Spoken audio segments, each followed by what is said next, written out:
Leonardo Barillaro.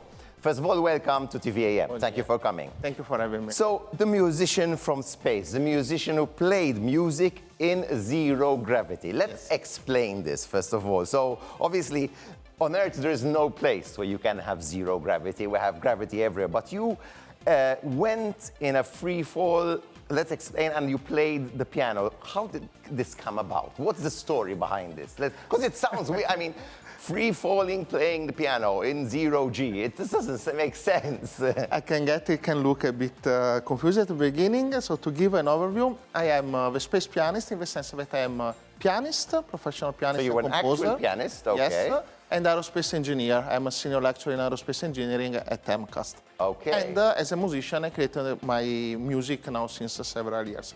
So I wanted to do this experience because my final target, my dream, is to actually play music in space, looking at our planet Earth. And how I'm doing this, step by step. So you literally grabbed your career, aerospace engineering, and your hobby, let's call it music, and put them together. The secret is that I don't have hobbies, I have passions.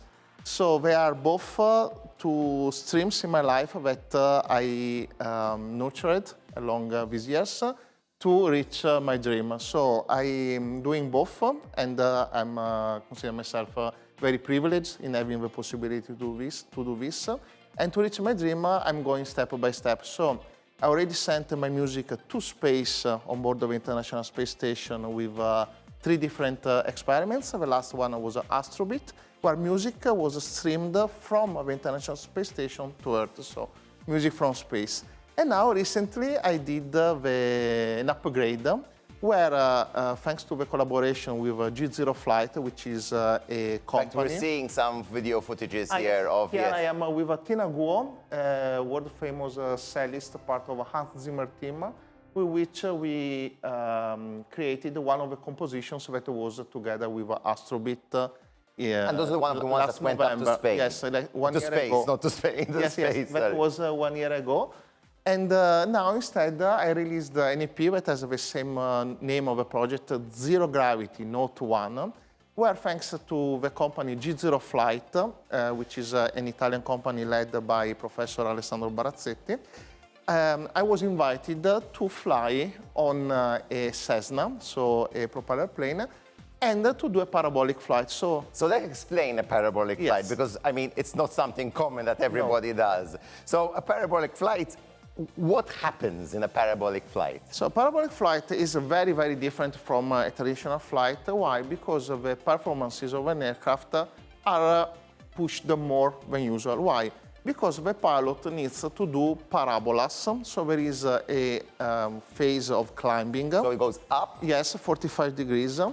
And it reaches the top, and after it goes down again. So, but wait, when it goes down, that's the most... It's going down in free fall, right? Yes, so it's like the engines are not being used, No, okay. I explain better. So basically the body experiences first In fact, we're seeing here, this is some footage. Yes, here I was on board the flight. Okay, so this is you taking off, getting ready to do your experiment. With the Cessna, yes. And there is a ascent phase where the body experiences, in this case, 2G, which is double your body weight, and it was very hard to play in that moment. Oh, there you go. Here you can see the keyboard. I use the Roli Piano M, 3 modules, where you reach a point where the thrust of the aircraft balances the G-force of our planet.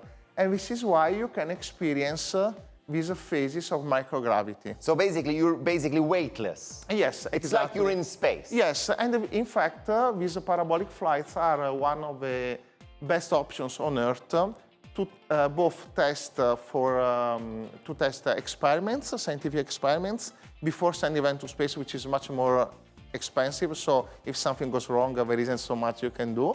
And to test also people, astronauts or training astronauts, to be in a condition where the body can understand what it does really mean to be microgravity. But on top of that, I also was performing the piano and recording what I was doing. So basically, you literally had in microgravity, weightlessness, playing the keyboard while it's floating all over the floating place. around like in the video. Yes. And that obviously created something totally new, something that I Yes. don't think has ever been done before, as far as I know. I mean, I've never seen anything like this being done. Actually, the movement of space art and space music, literally space music, is growing worldwide.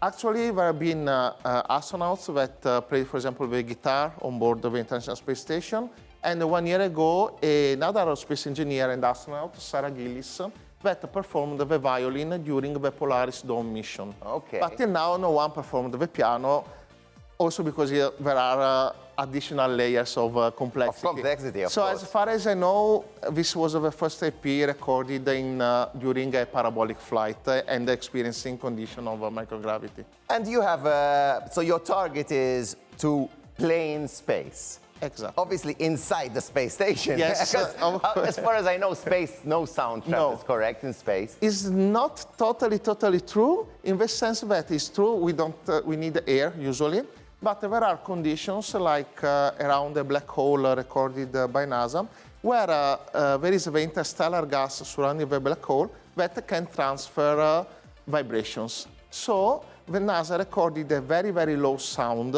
So there are some, okay, interesting. And I used the vector recording of NASA for another composition that I sent 1 year ago on board the International Space Station called the Black Sun, as tribute to the black hole. And also that was on board the Astrobeat.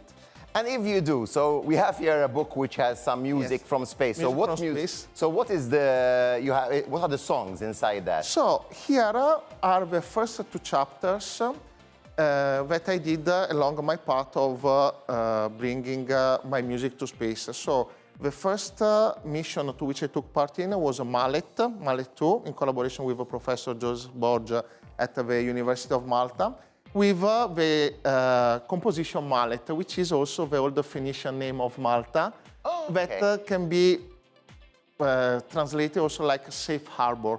So it's like Malta has been a safe harbor in the heart of the Mediterranean for a long time. It's true. I see our planet Earth that for still many centuries will be the safe harbor for the astronauts to come back.